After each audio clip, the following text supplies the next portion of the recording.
All right, today we're going to tackle something pretty wild. It's an idea from the Wounded Healers Institute that basically asks us to flip our whole understanding of trauma, health, and consent on its head. It's all about looking beyond our conscious minds. This one's a deep dive, for sure, so let's just jump right in. Okay, so the entire framework we're exploring today, it all comes down to this one big question.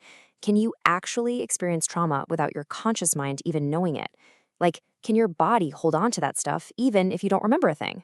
Well, according to the Wounded Healers Institute, we'll call them WHI, the answer isn't just yes, it's a huge emphatic yes.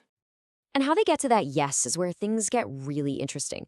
It all starts with this brand new and, yeah, pretty radical idea they've coined, the consent of the unconscious. This is the absolute foundation of their thinking, so we got to get our heads around what they mean by it. This quote right here, this is the key.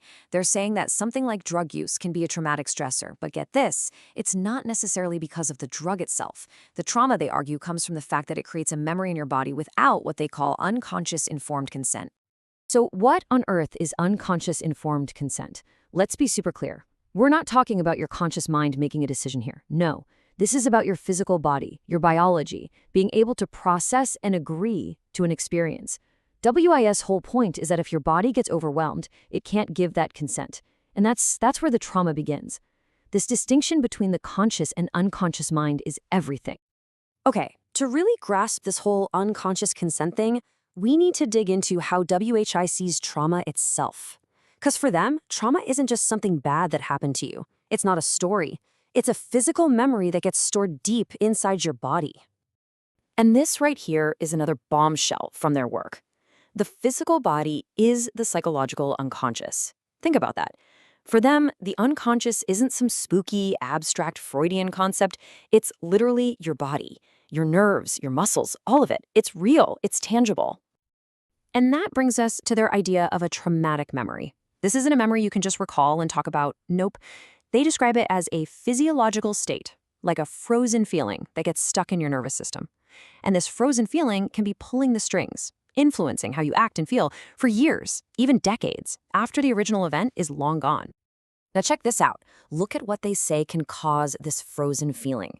Yeah, you've got the obvious stuff like a car accident, but they also list things like prescription meds, vaccines, even forced medical interventions. And here's the real mindbender. They even say an overwhelmingly positive experience can do it. The point is, anything that overwhelms the body's ability to process it, well, that can create trauma by bypassing this unconscious consent. Okay, so how does this worldview clash with, the modern medical and legal systems? To explain this, WHI brings up a really powerful metaphor, one that comes from a classic debate in medicine, the battle between germ theory and terrain theory. Let's break this down. On the one hand, you've got what they call left brain logic, or germ theory. This is the systems view. Something is wrong, so we find the external bad guy, the germ, and we hit it with a one-size-fits-all solution. Simple, right? But then you have WHI's view, what they call right brain logic, or terrain theory. And for them, the problem isn't the germ, it's the terrain. It's about the individual's internal state, their resilience, their unique embodied reality. And this is where it all connects. According to WHI, when a system operating on germ logic imposes something like a coercive mandate, it's completely ignoring the person's terrain. They argue that the act of being forced, the coercive itself, acts as another stressor. It's another trauma that actually weakens the terrain and could ironically make a person even more vulnerable. So this line of thinking leads WHI to a pretty sharp critique of the professionals who are actually working inside this left brain system. They're basically saying the system has this huge blind spot, that it's creating trauma we don't even see. And not just for patients, but for the healers too. Their argument is that these professionals are constantly absorbing what's called vicarious trauma. But remember, from WHI's perspective, that's a physical state, not just a mental one. The system, though, tends to treat mental health as secondary, right? So what's the result? WHI claims these professionals have to learn to basically dissociate, to check out, just to get through the day. And this creates this awful, vicious cycle, traumatized people trying to heal others within a system that keeps creating more trauma for everyone. All right, so now we've got all the building blocks, right? We have unconscious consent, the idea of embodied trauma, and this clash between germ and terrain logic. Let's see how WHI puts all of this together to reach their final, and you could say most controversial, conclusion about the ethics of mandates. It's a step-by-step argument, and it goes like this. Step 1, the system is running on a flawed left brain logic. Step 2, that logic completely ignores the body's unconscious reality. Step 3, ignoring the body, as we've learned, creates trauma without consent. So, step 4, the conclusion. If you put all that together, WHI argues that mandating compliance has to be, by its very nature, an unethical act. But they don't even stop there. They take it one step further.